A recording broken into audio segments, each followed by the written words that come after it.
Welcome back to Just Chattin', and this is the series of videos we do on Thursday and Sunday evenings just for our own entertainment. So, before we get started, I did want to talk about the new elephant in the room. I have changed my hair color. I did this because a lot of people have questioned what my color was. I often say that it's lightened over the years. And when I was younger, I was often called a redhead. And this is just about my natural shade. Now, of course, this comes from a bottle. My natural shade was much more variegated than this. There were just bunches of blonde and bunches of red.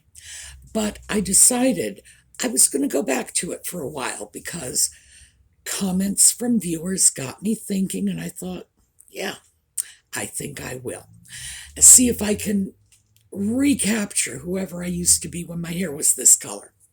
So now that that's out of the way, and I mention that mostly because I don't want to clog up the comment section with a whole bunch of questions that a lot of our viewers are probably going to find extraneous. So today, I thought we would talk about some old news. Now, the old news comes from an article written by a woman named Vanessa Gregoriadis.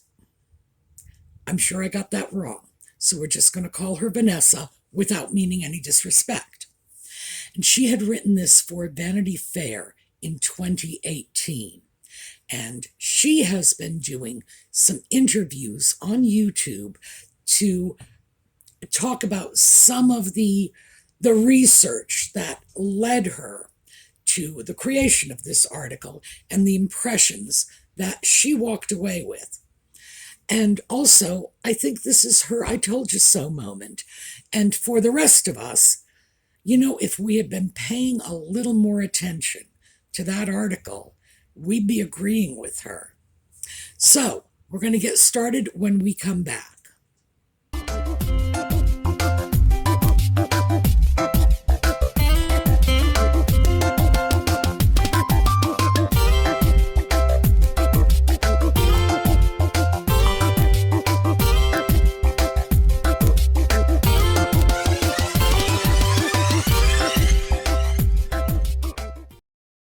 Okay, very quickly, before we get going, there have been a lot of headlines saying that Nutmeg won the defamation suit that Samantha brought.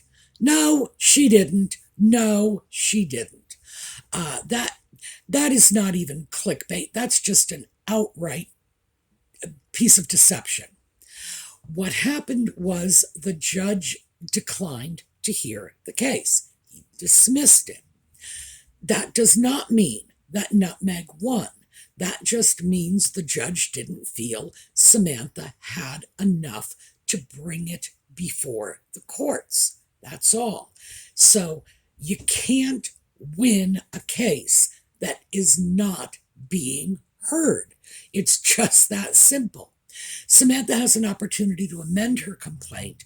I have no idea if she plans to do this. She's got a couple of months to make those decisions. I would say right now, she's probably done exactly what she needed to do for herself and her reputation just by throwing her claims out into the ether and letting the public know that she is not happy that Nutmeg said she didn't have any siblings, or that Nutmeg said that Samantha had 3 different children from 3 different fathers and lost custody of her kids. And Samantha has aired that out, which means all of us are able to look at this, check the facts if we want, and make our own decision. And frankly, Samantha really can't be asking for much more than that, not with any hope of getting it. But as long as the record is set straight, I would imagine she has vindicated herself.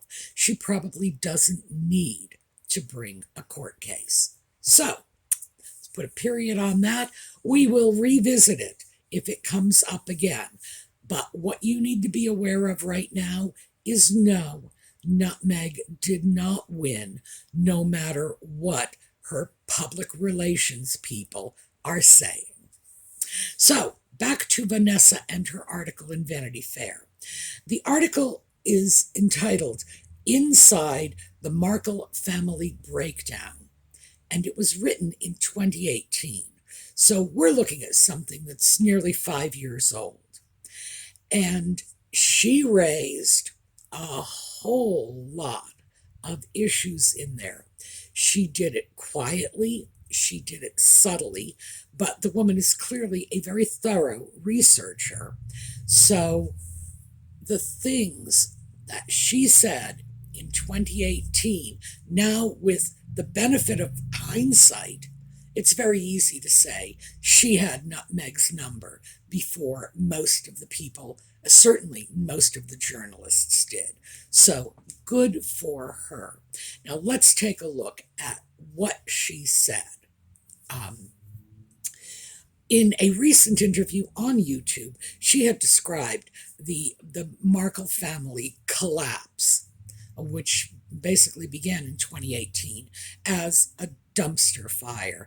And I gotta tell you, if I've ever heard a phrase that describes what went on in the Markle family, yeah, dumpster fire is about it. It was just a debacle.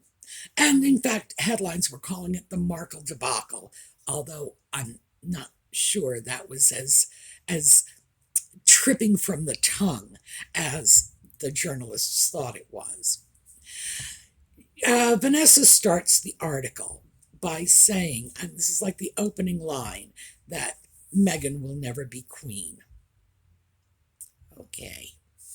So, frankly, when you're talking about Nutmeg, knowing that she reads everything and knowing that she is not going to be satisfied until she is queen of the universe, yeah, boy, that was a very serious opening shot.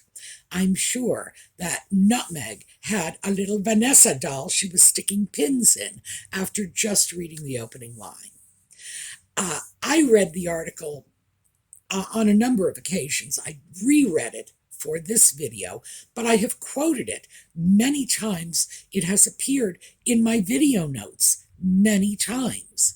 So it's just a question of going back and seeing it in the correct perspective, looking at it as 5-year-old news.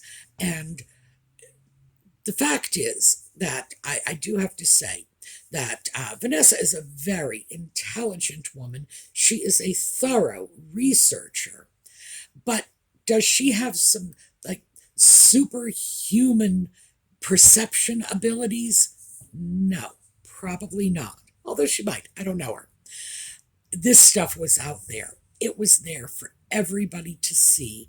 The pieces of the puzzle were available to all of us to put together. We probably could have seen what she saw, but we didn't. And some of us did, but the fact is that the media bamboozled most of us. So it's really enlightening to go back and reread this now. It's still online. I've got a link in the video notes, but as I say, I've linked this in the video notes many times before, but it is an interesting read in retrospect. So she starts off by talking about the fact that Nutmeg was not going to be queen, but that she and Harry were going to have a special relationship with the Commonwealth. And if we will all recall, because I remember this clearly, that when they married, that was the general perception, that they were going to carve out their niche as the ambassadors to the 53 nations of the Commonwealth, which is that is a massive slice of the British pie that landed in their plates. So much for poor spare Harry, because in fact, there are very few Dukes of York, which he will one day be, at least I assume he will, very few who have had that sort of power base, having the responsibility for the public relations, and being, in effect, the royal family's representative to 53 countries. That's enormous. Now, obviously, it was because Nutmeg is biracial, and a lot of the Commonwealth countries are largely populated by people of color. So, you take the one person of color and you give them the other people of color, and, inherently, that is wildly racist. It really is. On the other hand, is it not better than turning the 53 peoples of the Commonwealth, many of whom are people of color, over to a white person? Who knows? I'm not even going to deal with that, because that is one that there are two distinct sides to that story. And I guess it depends on how you want to see it. Is it a glass half full? Is it that the royal family had a person of color and felt that person of color would be the best one to represent the Commonwealth? Or is it a question of they just had a bunch of dark people and put them all in the same box? Again, glass half full, glass half empty. People will see it the way they want to see it. But being, in effect, the ambassador to 53 countries, no one can deny that was a huge gimme. So that's what they walked away from. And we often lose sight of that. Harry was just nobody and nothing, and he walked away from a military career. No, that's not what was going on. He and his wife walked away from a very, very plum role within the royal family. And to the best of my knowledge, no one individual has ever really had that large a slice of the pie before. So, my British friends, if they have, do let me know. But I do not think anyone besides the monarch has had that level of responsibility, well, I don't want to say power, but public prestige. So, yeah, something big. And I'm not sure we all understand that. But it's very clear that Vanessa understood the scope of their role when she was writing this article. So when she left that topic of Commonwealth, she went on to write about Nutmeg's Australia tour and how well it was handled, how well it was managed, how well Nutmeg came off, and it was very, very favorable, right up until Nutmeg's speech about educating young women, empowering young women, and how she, Nutmeg, worked her way through college and suffered and struggled and then almost immediately the rebuttals poured out of America. Samantha wasted no time to claim this was absurdly delusional. Tom Markle went to the press and said, no, and I have the canceled checks to prove I paid her tuition. And that was very much I don't want to say the beginning of the Markle family breakdown, but that was really when the press went crazy, when the family breakdown turned into the family feud. And I should say that while Vanessa was writing about how personable Nutmeg was in the tour of Australia, New Zealand, she was also counterpointing this with quotes from people who had known Nutmeg as an actress and said that she was nice enough, she was pleasant enough, but she was not friend material. She was not friends with anyone. In fact, they said that she was the kind of person who was best friends with her stylist.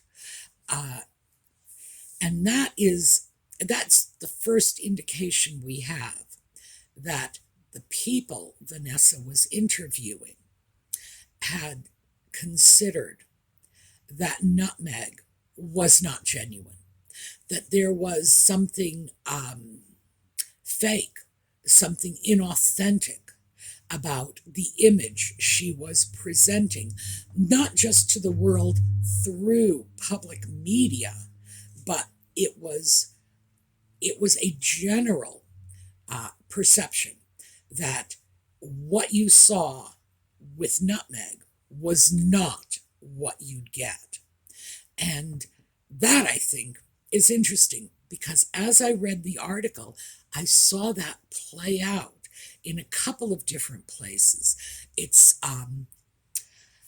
I don't want to say it's a recurring theme, although technically it is, because this is a theme that is brought up more than once in the article about Nutmeg's lack of authenticity as a person, that you're getting a package, you're not getting the real her.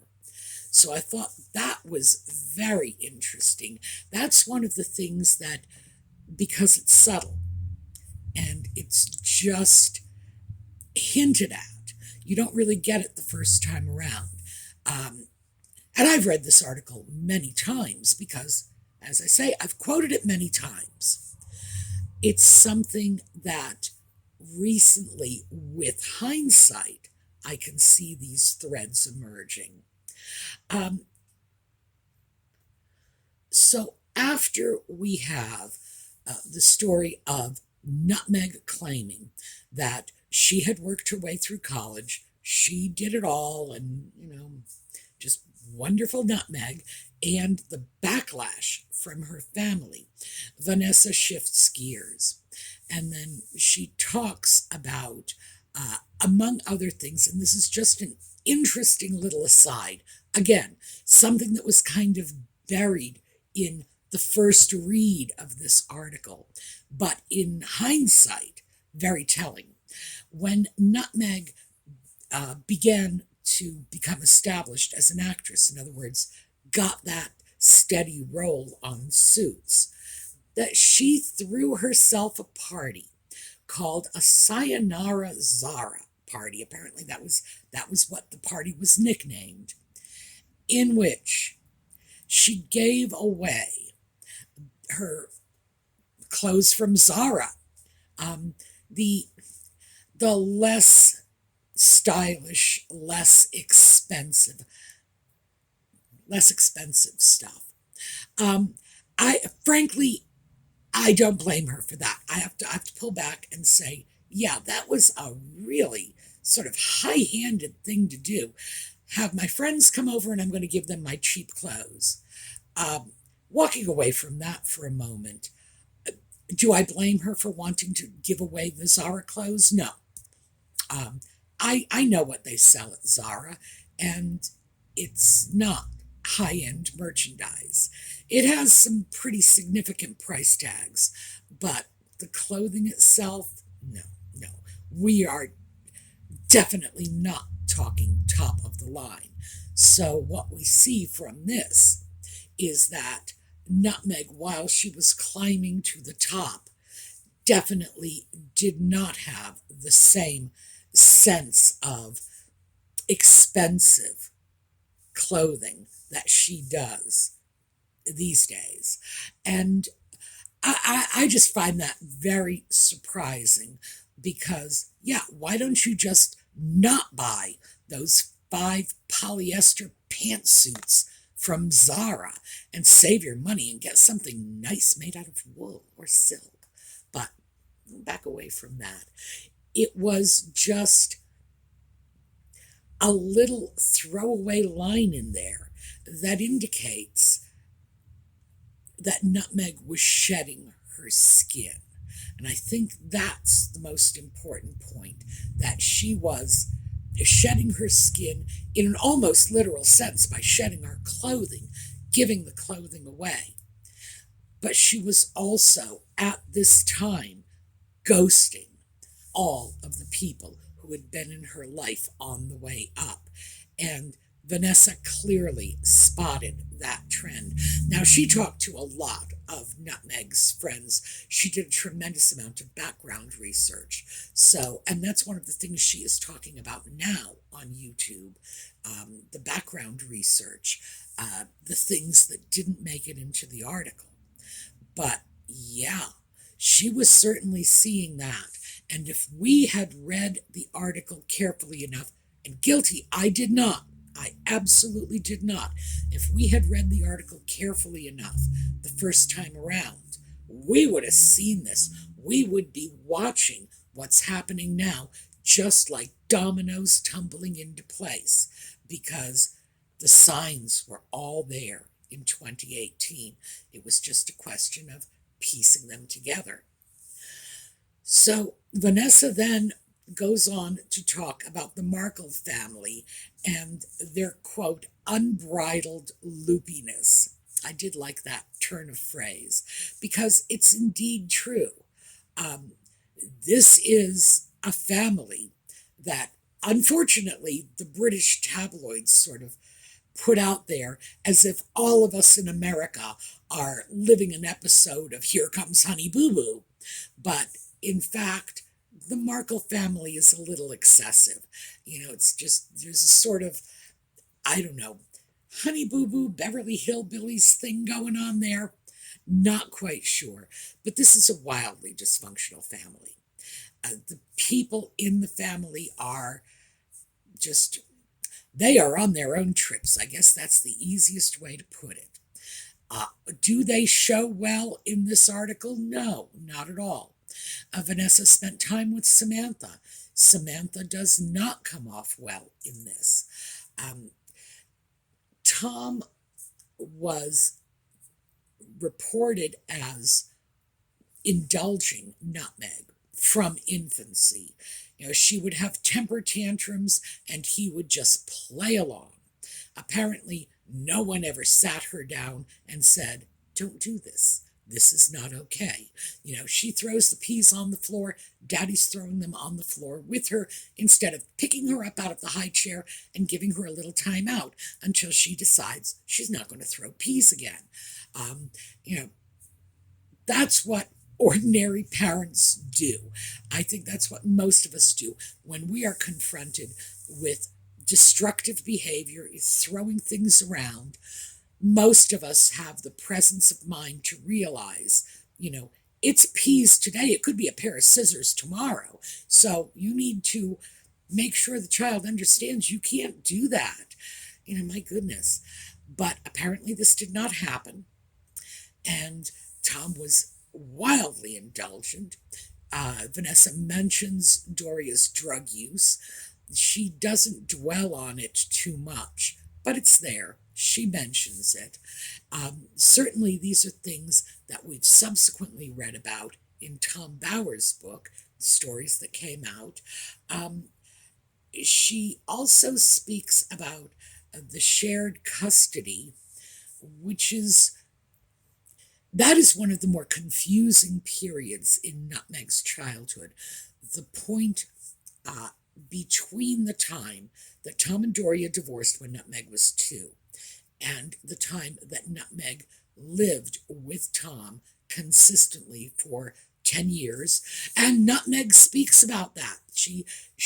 That's one of her stock stories. I went to Catholic school and then I would go over to the Married with Children set. What a culture shock that was.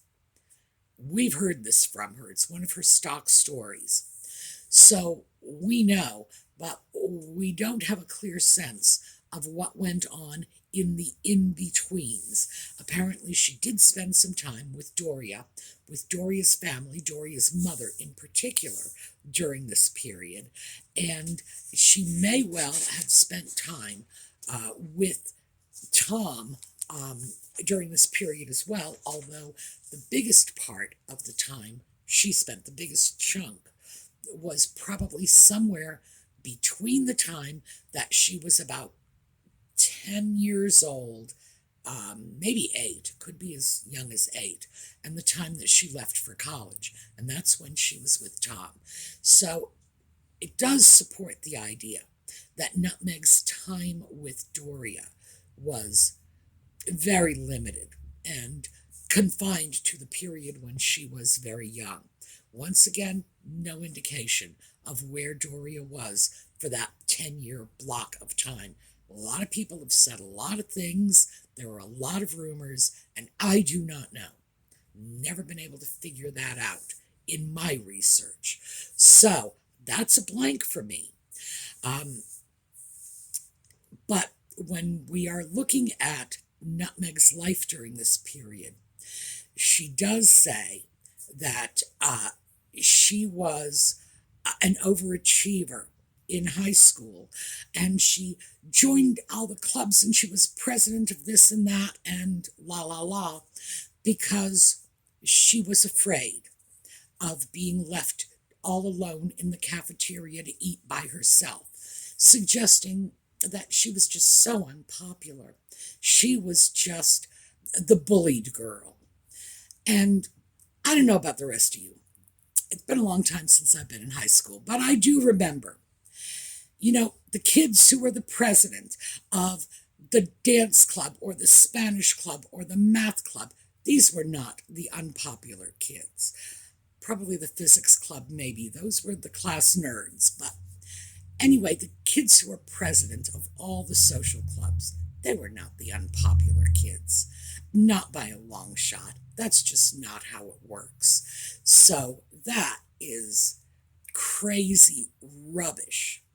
And although Vanessa doesn't come right out and say so, she implies that this is Nutmeg reinventing herself. And I think that's absolutely correct. She mentions the story of Tom Sr.'s alleged lottery ticket win. $750,000 he allegedly won from the lottery. Well, subsequently, we've learned from Tom Bauer's book, according to Tom Sr., this was simply a story Tom Jr. made up and sold to the press, that there was no lottery winnings.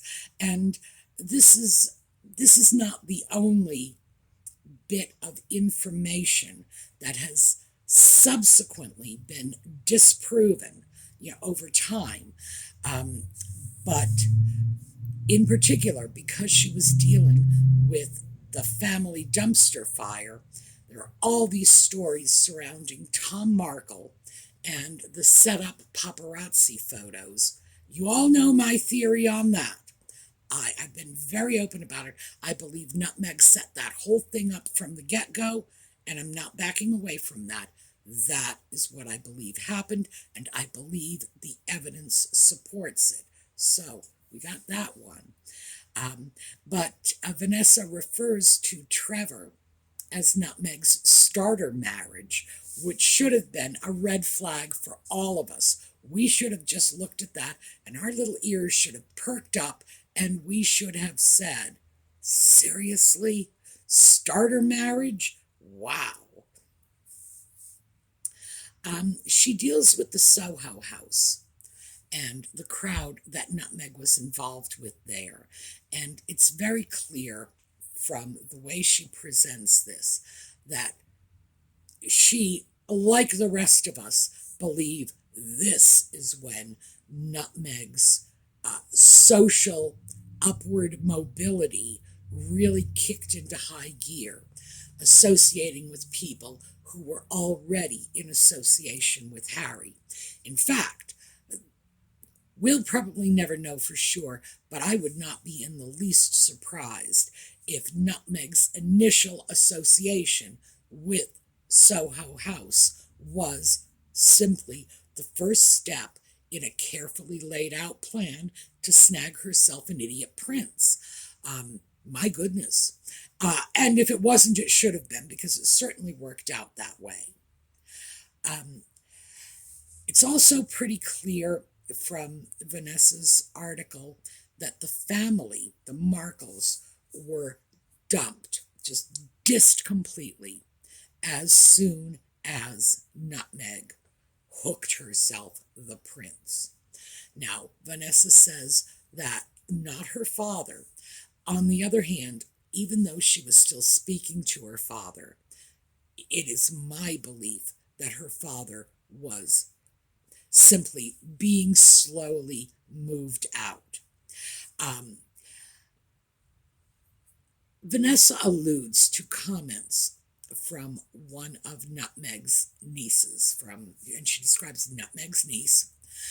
And given the fact that she's only got two nieces, I think we know this one is Ashley. That's the one she's referring to. And remember, Ashley was in her life while she was in Suits. Ashley's an attorney. Nutmeg was playing an attorney. Having her niece, the attorney, in her life was useful to her during that period. But then Ashley didn't get an invitation to the wedding. Ashley was moved out, just shunted aside. The story that it was the story Ashley told in the docudrama series, was that Nutmeg said the palace told her that it wouldn't be okay for her to invite Ashley to the wedding and not the rest of the family. It wouldn't look right. Well, Palace didn't tell her crap, and she invited Doria and didn't invite anybody else, so that's just nonsense. I feel sorry for Ashley, but I'll tell you, that girl's an idiot, and I got a bridge I'd like to sell her, because she will believe anything you spoon feed her. Glad she's not my attorney.